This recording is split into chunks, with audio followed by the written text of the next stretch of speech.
ఎలా ఉన్నారు నాకు కామెంట్స్ లో చెప్పండి. నేను చాలా చాలా బాగున్నాను. ఫ్రాన్స్ లో ఈ మంత్ చాలా లాంగ్ వీకెండ్స్ ఉన్నాయి. ఈ లాంగ్ వీకెండ్స్ కి మేము అదర్ కంట్రీస్ కి వెళ్ళాలనుకుంటున్నాము. కానీ ఫ్రాన్స్ నుండి అదర్ కంట్రీస్ కి మినిమం 10 hours జర్నీ ఉంటుంది. పాప అన్ని అవర్స్ జర్నీ హ్యాండిల్ చేయగలుగుతుందా లేదా అని ఏదైనా షార్ట్ ట్రిప్ ప్లాన్ చేద్దామని అనుకున్నాము. ప్యారిస్ నుండి జస్ట్ 3 hours డిస్టెన్స్ లో ఉన్న బెల్జియం అయితే బెస్ట్ అని బెల్జియంలో ఉన్న బ్రూజ్ అనే సిటీని సెలెక్ట్ చేసుకున్నాము. సిటీ అయితే చాలా బాగుందండి. సిటీకి అందం ఆ బిల్డింగ్స్ అన్ని ఓల్డెన్ ఆర్కిటెక్చర్ లో ఉన్నాయి. అక్కడ ఉన్న city centre UNESCO world heritage site అంట.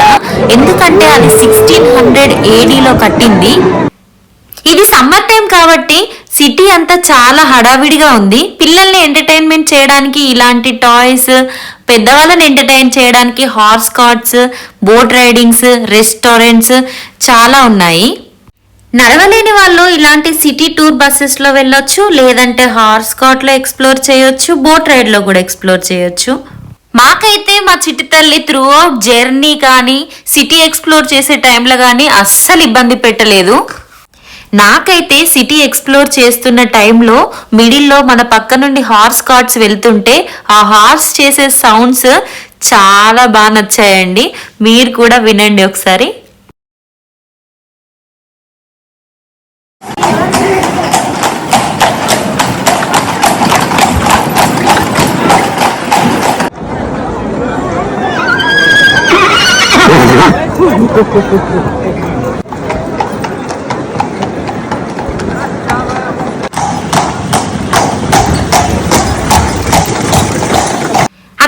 సిటీ మధ్యలో ఒక టైమ్ స్కోప్ మిషన్ పెట్టారు. అందులో చూస్తే ఓల్డెన్ డేస్ లో వాళ్ళ మార్కెట్స్, ఆ ఆర్కిటెక్చర్ ఎలా ఉందో చూపిస్తున్నారు.